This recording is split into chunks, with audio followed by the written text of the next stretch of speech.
विनोद बिहारी दास, जिला कार्यभार राष्ट्रीय स्वयंसेवक संघ केन्द्रापड़ा जिला। ये विशाल हिंदू सम्मेलन तालचुआ मंडल प्रथम थर है तो एत संख्या थे तो कौन रहा कार्यक्रम एक दिन पर्यंत अलग मंडल चलो राष्ट्रीय स्वयंसेवक संघर जो शतवार्षिक कार्यक्रम चलती शतवार्षिक कार्यक्रम चतुर्थ कार्यक्रम ये चतुर्थ कार्यक्रम जो सांगठनिक व्यवस्था दृष्टि आम केन्द्रापड़ा जिले जो 68 मंडल एवं 13टी बसती तैयारी कराई एमती ए समस्त 68 मंडल एवं 13सी बसती रे हिंदू सम्मेलन करा एवं हिंदू सम्मेलन उद्देश्य होउची आम समाज हिंदू जो विशाल हिंदू समाज अच्छी हिंदू समाज को निजर हिंदुत्वर बोध करवा एवं समस्त भितर एक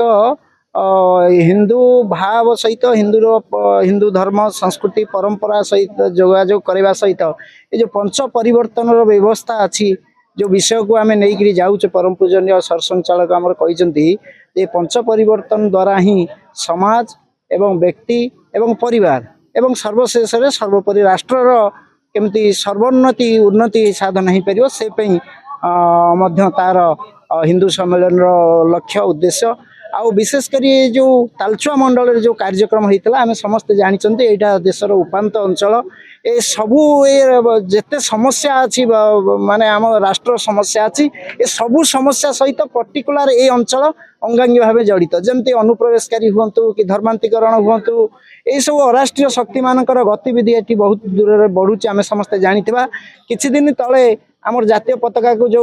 अवमानना कराइतला तार राय मध्य आसी 2 वर्ष ताको सश्रम कारादंड होती चिंता करंतु समग्र भारत वर्ष रे जेतबेले स्वाधीनता दिवस पालन कराउची एते दुस्साहस राष्ट्रीय शक्ति मानकर हो जाइछि से एठी जातीय पताका को मध्य अवमानना करिया को पछु नथिले एवं जाहाउ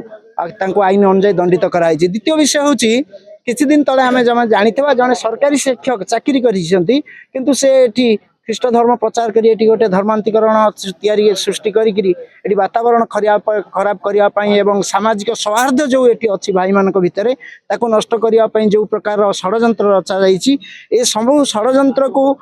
पंड करी समस्ते आम ये देशर संतान एवं समस्ते आम हिंदू ये भावना जगैवाई आज आमर ये कार्यकर्ता माने अनेक परिश्रम करथिले एवं अनेक संख्यार प्राय सबू गाँव ये आसी कार्यकर्ता माने पाखापाखि 10 ରୁ 12 हजार संख्यार लोक मैंने आज उपस्थित थिले एवं समस्त मन से गोटे कथा आमे समस्त हिंदू आम भितर किसी जाति प्रथा नहीं कि आम भितर किसी पातर अंतर नहीं उच्च नीच नहीं ये समस्त आम हिंदू यही भाव जगैवाई जो राष्ट्रीय स्वयंसेवक संघर जो लक्ष्य अच्छी हिंदू समाज भितर एकता प्रतिष्ठा करने आज प्रतिपादित है। आगे जो कार्य कार्यक्रम कौन उद्देश्य रही मु संजय कुमार पत्री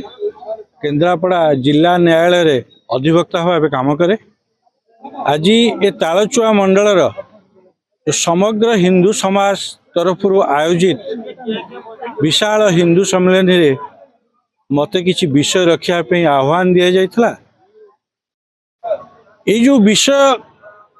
आजिर जे हिंदू जगेगा तो विश्व जगेगा। हिंदू जदि सशक्त हब हिंदू समाज जदि समृद्ध हब ताहाले विश्व रे शांति आसीबो ये वार्ता स्वामी विवेकानंद कहते से अनुपालन करी ये हिंदू सम्मेलन आयोजन ये हिंदू सम्मेलन आज आह्वान थिला समग्र हिंदू समाज हिंदू माने पंच परिवर्तन को पालन करंतु। ये पंच परिवर्तन को जदि हिंदू समाज समस्ते ये अमृत काल रे पालन करती ताहले 2047 मसीह ये भारत निश्चित विश्वगुरु हो पार ये आह्वान रे ये पंच परिवर्तन विषय कहुई। प्रथम विषय हूँ आम कुटुंब को सजाड़ा कुटुंब प्रबोधन। द्वितीय विषय हूँ समाज भेदभाव रहित हवा दरकार मंदिर श्मशान पानी समस्त को समान हवा दरकार सामाजिक समरसता। तृतीय विषय हूँ आम सृष्टि आम समस्त समाज पई जो पर्यावरण को सुरक्षित रखिबा जल जमी जंगल को आम समस्ते संरक्षण करवा। पंचम विषय हूँ आमर स्वभाव आम स्वदेश स्वभाषा स्वभूषा स्वसंस्कृति की समस्ते पालन करवा। आ चतुर्थ विषय हूँ ये भारत एक गणतांत्रिक राष्ट्र। ये गणतांत्रिक राष्ट्र जड़े नागरिक हिसाब से गर्व अनुभव करी आम समस्ते नागरिक कर्तव्य को पालन करवा। अधिकार कथा केवल कहवा नहीं, आम समाज नीति नियम को पालन करवा, समाज को समृद्ध करने कर्तव्य को पालन करवा। यही पांच परिवर्तन आह्वान ये हिंदू सम्मेलन रे दिया जाइए। समस्ते यह को पालन कर ए प्रकार आग्रह ये हिंदू सम्मेलन को आयोजन करथिबा स्वयंसेवक मानकर अछि।